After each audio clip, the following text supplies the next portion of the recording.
A Russian military transport plane crashed in Russia's Belgorod region near the Ukrainian border, as stated by the Russian Defense Ministry. The plane that crashed on Wednesday morning was carrying 65 Ukrainian war prisoners, 6 crew members along with 3 people accompanying the war prisoners, all of whom have been killed in the incident. Ukrainian President Volodymyr Zelensky has called for an international investigation into the plane crash and also said that the Ukrainian security agencies are probing all circumstances. The Defense Intelligence of Ukraine is working to find out the fate of all the prisoners. The Security Service of Ukraine is investigating all the circumstances. I have instructed the Minister of Foreign Affairs of Ukraine to inform our partners about the available data. Our country will insist on an international investigation. Moscow immediately blamed Ukraine for the incident and called it an act of terror. Russia's defense ministry and other authorities have begun investigating the matter and have said that Russian radar spotted the launch of 2 Ukrainian missiles from Ukraine's Kharkiv region bordering the crash site in Belgorod, while Kyiv is yet to respond.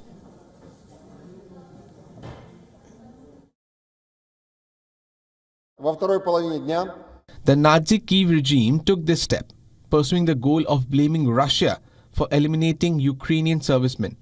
By carrying out that terrorist attack, the Ukrainian leadership showed its true colors. It paid no regard for the lives of its own citizens.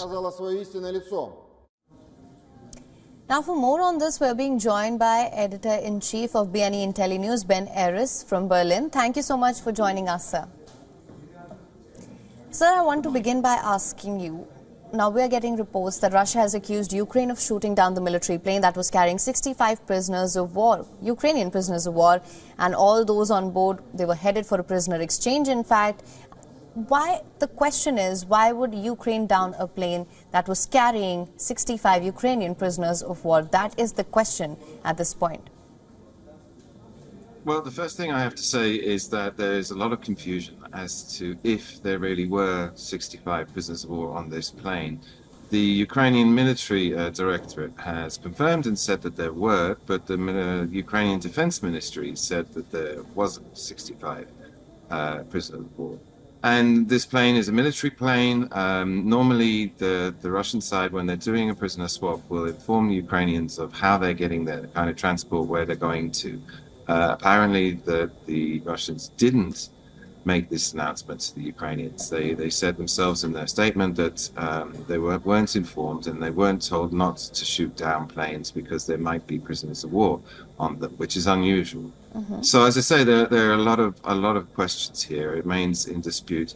The Belgorod, as you mentioned, is only 40 kilometers from the border, and Belgorod itself is being shelled regularly by the Ukrainian side.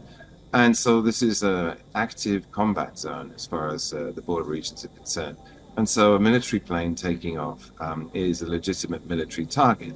And Ukraine has been hammering Russia's, increasingly inside Russia's own territory, has been attacking these transport planes which are carrying missiles and what have you. So, as I say, the water has become very muddied as to the existence. The last piece of evidence that some people on social media have brought up is all the footage we've been shown of the crashed plane.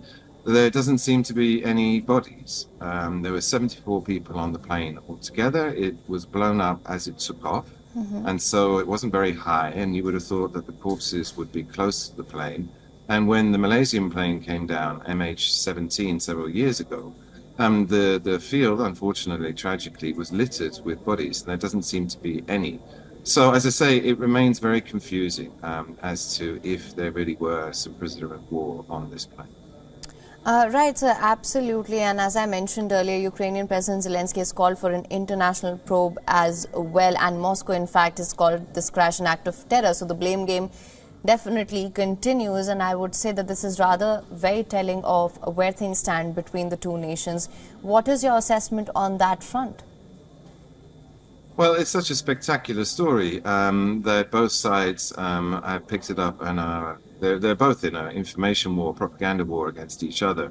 And so they're going to play this up as much as possible. And as I say, in the context of the downing of the Malaysian MH17 plane, that this one is catching the headlines, everybody's paying attention to it. And both sides are trying to make maximum use of it. The Russians have been saying this is an atrocity, that they're killing their own prisoners of war.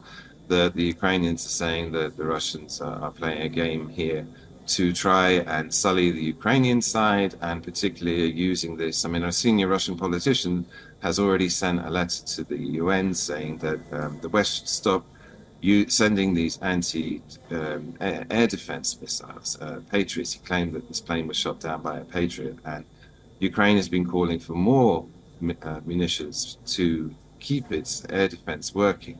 And so the whole thing's very quickly got wrapped up in the geopolitics, the tensions between the two countries, and that's just muddied the water further. So it's going to become less and less clear what happened, I think, as we go on.